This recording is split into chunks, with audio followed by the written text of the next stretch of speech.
the Attorney General is joining us, or excuse me, the Attorney General candidate is joining us from New York City tonight as the campaign enters its final stretch. I'm giving you a title that you don't yet have. Sorry about that, DA. Well, we'll talk to you again on Wednesday then, Liz.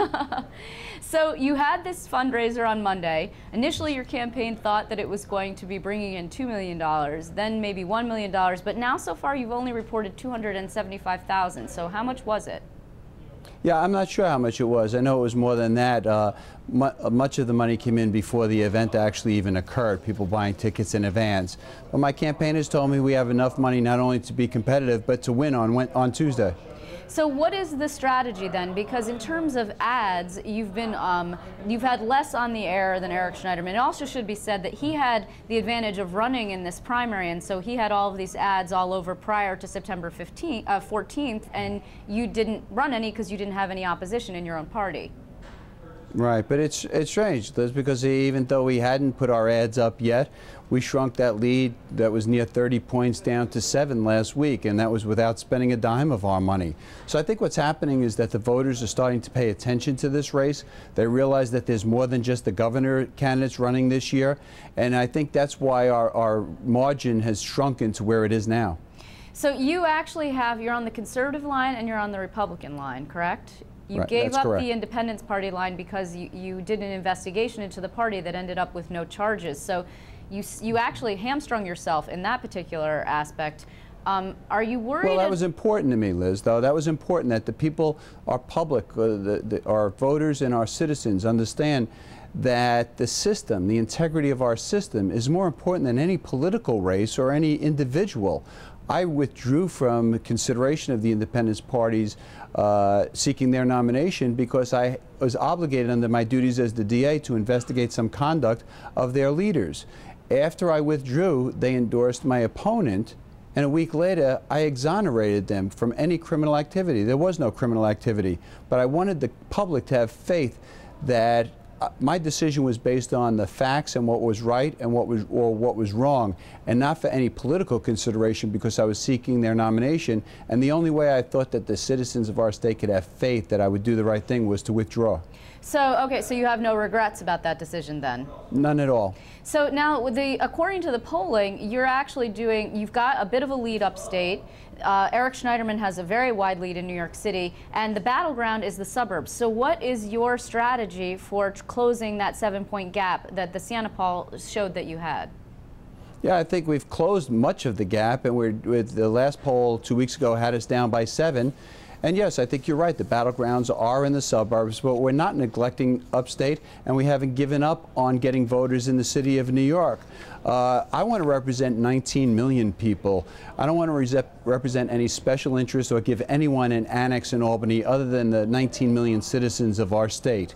So we're not neglecting any voters, and the plan for the next 5 days is to reach as many voters as possible. We're going to travel throughout the state one more time to introduce myself to people who haven't met me and to reintroduce myself to people who we've met in the past and convince them that on Tuesday I'm the only candidate that can do the job as Attorney General starting January 1st. And when will you be hitting the airwaves again? The airwaves, we're up now, and we'll be up. Yep, and we'll be up through Election Day. Okay, so we will be looking for that then. In the meantime, things are getting a little bit ugly, although this has been an unusually heated race, in part because it's probably the closest one statewide at this point. Yep. And today's issue is mortgage fraud. Now, apparently there's a report in the City Hall News that says that the reporter wasn't able to get statistics from your office. I'm curious as to why you wouldn't release those. It's not that we wouldn't release them. I don't know when the request was made, but anything that's public, we release always. For the 7 years I've been in office, anything that's public. Anything that's not public because of an ongoing investigation or records are sealed by a court, we wouldn't release to anyone. So we're not withholding any records, Liz. Okay, I see. So what exactly, can you tell us then what your record is on mortgage fraud? I mean, the degree to which you've actually prosecuted some cases? Yeah. Staten Island has a problem. It's actually, according to some reports, the 10th highest county in incidences of mortgage fraud in New York. Well, we've had foreclosures. Or not foreclosures, all those pardon cases. me, right. Yes, not all those cases result in mortgage fraud, Liz. And we've investigated every one that's brought to our attention. And as I've done with the Independence Party, we let the facts bring us to our conclusion. And those where we found fraud, we've prosecuted. Those who we found that the fraud wasn't committed weren't prosecuted. So it's really not an issue. I was saddened to see that the public advocate for the city of New York has pushed himself and put himself in this race by demanding records, which he's never demanded before.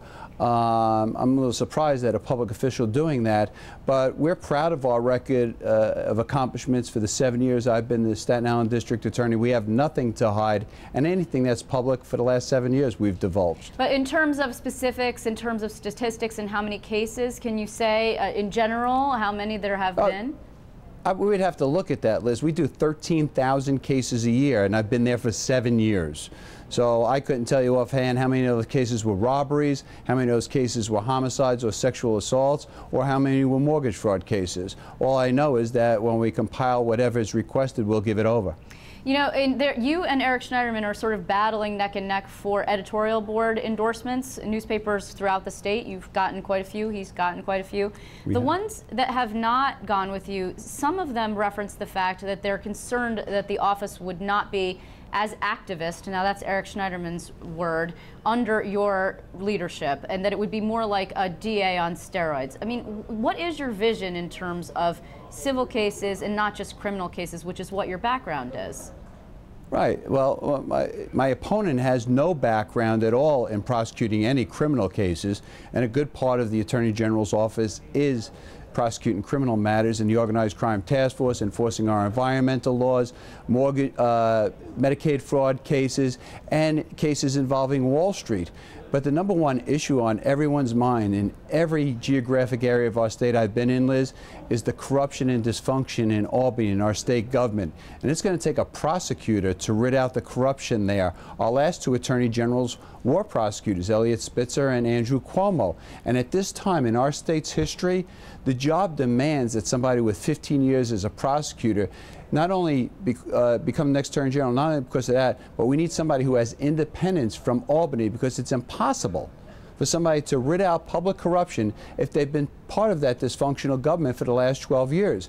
As I just explained to you about taking myself out of the consideration for the Independence Party, my opponent would have to recuse himself from every corruption case involving any legislator, anybody in the governor's office, and anyone in any state agency because of his 12 years of relationships with these individuals. Do you believe that that would actually be a legal requirement, or you just think to avoid the appearance of a conflict?